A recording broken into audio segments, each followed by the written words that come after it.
आग ने गांव को जला दिया, जिससे डरे हुए ग्रामीण भाग गए। उनकी चीखें खेतों में गूंज रही थीं। सिकंदर क्रूर दृश्य से कठोर चेहरे के साथ घोषणा करता है, हम भागेंगे नहीं, हम लड़ेंगे।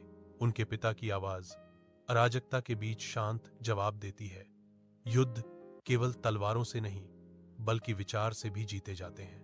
गांव के आंगन के हृदय में सिकंदर रात की चौकसी भरी निगाहों के नीचे उत्सुक युवाओं को इकट्ठा करता है।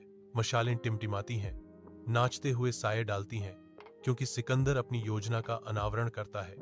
उसकी आवाज दृढ़ विश्वास के साथ गूंजती है, अगर हम एकजुट होकर खड़े रहे तो हमें कोई नहीं हरा सकता। सिकंदर घोषणा करता है। उसके शब्द युवा ग्रामीणों के दिलों में संकल्प की आग जलाते हैं। रात के पर्दे के नीचे युवा ग्रामीणों ने जाल बिछाए। मशाल की रोशनी उनके चेहरों पर डर और साहस की एक चिंगारी चित्रित करती है।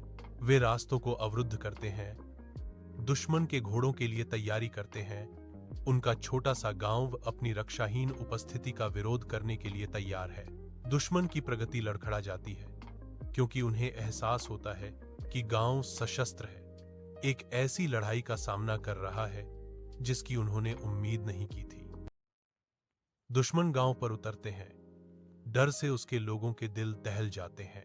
सिकंदर की आवाज अराजकता से ऊपर उठती है, टकराती तलवारों और निराशाजनक चीखों के बीच साहस का एक प्रतीक। ढालें स्टील से मिलती हैं। सिकंदर की रणनीति सामने आती है, चालाकी और बहादुरी से युद्ध का रुख बदल देती है। युद्ध के मैदान में अलेक्जेंडर की सेना विजयी खड़ी है। दुश्मन टूटा और बिखरा हुआ हार मान लेता है। अलेक्जेंडर ने घोषणा की, हार में वापस ना आए बल्कि सीखने में आए। हम फिर मिलेंगे, लेकिन इंसान के तौर पर। सिकंदर गांव वालों के सामने खड़ा है। उसका शांत स्वभाव हलचल भरे गांव की बैठक में सम्मान का आदेश देता है। असली जीत वह है जो अहंकार के बिना हासिल की जाती है। सिकंदर घोषणा करता है। उसके शब्द चौकस भीड़ में गूंजते हैं।